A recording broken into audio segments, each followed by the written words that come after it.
Assalamualaikum warahmatullahi wabarakatuh. Hai sobat akuntansi, ketemu lagi sama Bu Adelia di sini.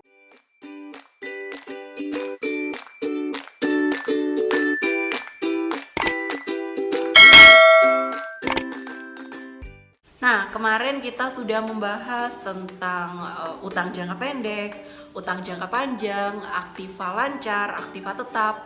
Nah, sekarang kita akan membahas salah satu komponen yang ada dalam kolom neraca di kolom pasiva yang ada di bawah, yaitu ekuitas atau modal.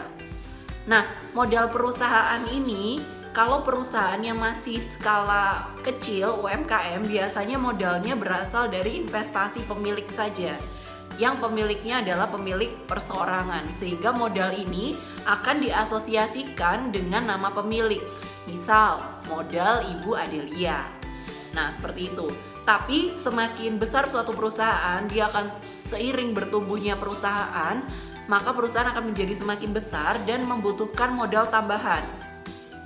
Di mana modal tambahan ini bisa kita dapatkan dari penerbitan saham baru. Jadi ketika suatu perusahaan menginginkan adanya penambahan modal, maka mereka bisa menerbitkan saham, di mana saham tersebut akan bisa dibeli oleh orang lain di luar perusahaan yang nantinya dapat berpartisipasi untuk operasional perusahaan melalui pembelian saham.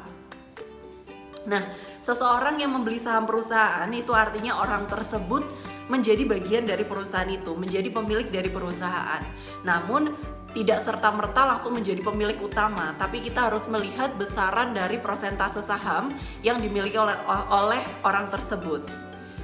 Semakin besar saham yang dimiliki oleh seseorang, maka artinya semakin besar juga suaranya dia akan didengarkan. Sementara apabila saham yang dimiliki jumlahnya relatif kecil, maka suaranya juga tidak akan terlalu berpengaruh. Nah, bicara tentang saham, di sini kita memiliki dua kondisi, yaitu apabila kita sebagai perusahaan yang menerbitkan saham, dan kondisi yang kedua adalah apabila kita perusahaan yang menginvestasikan uang kita pada saham perusahaan lain. Kalau suatu perusahaan dalam kondisi yang pertama, di mana mereka menerbitkan saham untuk memperoleh dana tambahan sebagai modal, maka di sini perusahaan memiliki kewajiban untuk membayarkan return kepada para pemegang saham apabila perusahaan tengah mengalami laba pada periode tersebut. Jadi kalau satu perusahaan dia mengalami laba pada satu periode, maka dia memiliki beberapa pilihan. Yang pertama, dia bisa membagikan keseluruhan laba kepada para pemegang saham yang dibagikan dalam bentuk dividen. Namun dia juga memiliki pilihan untuk tidak membagikan laba tersebut kepada para pemegang saham, sehingga labanya akan dikembalikan lagi ke perusahaan untuk diolah lebih lanjut, sehingga diharapkan pada periode yang akan datang dengan adanya tambahan modal dari laba ini bisa mendatangkan laba atau pendapatan yang lebih besar. Ada juga kondisi yang ketiga, di mana perusahaan membagi.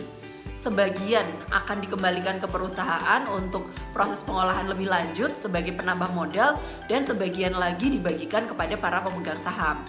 Jadi itu sah saja merupakan keputusan dari perusahaan. Sementara apabila perusahaan di sini posisinya adalah sebagai pihak yang menginvestasikan uangnya pada saham perusahaan lain, maka di sini kita tidak bisa memasukkannya ke dalam akun ekuitas atau akun modal, melainkan kita masukkan ke dalam akun aktiva di kelompok investasi. Jadi ketika kita menanamkan uang kita pada saham di perusahaan lain, itu artinya kita berinvestasi terhadap perusahaan tersebut. Tentunya kita mengharapkan dengan adanya investasi tersebut akan memperoleh pengembalian berupa return atau pendapatan yang dibagikan dalam bentuk dividen. Nah, tapi di sini yang perlu teman-teman ketahui juga bahwa ada beberapa perusahaan yang dia ini memiliki tujuan lain, kepentingan lain selain untuk berinvestasi pada perusahaan lain. Di antaranya adalah dengan membeli saham satu perusahaan, maka mereka bisa mengendalikan perusahaan tersebut. Terlebih apabila porsi kepemilikan saham telah melebihi 51% atau lebih dari 50%, sekitar di angka 51%, itu artinya sudah menjadi pemilik utama dari perusahaan. Jadi porsi kepemilikan apabila kita lihat, kalau di bawah 50% itu masih belum pemilik utama. Tapi kalau sudah lebih dari 50%, itu sudah bisa dikatakan sebagai pemilik utama perusahaan.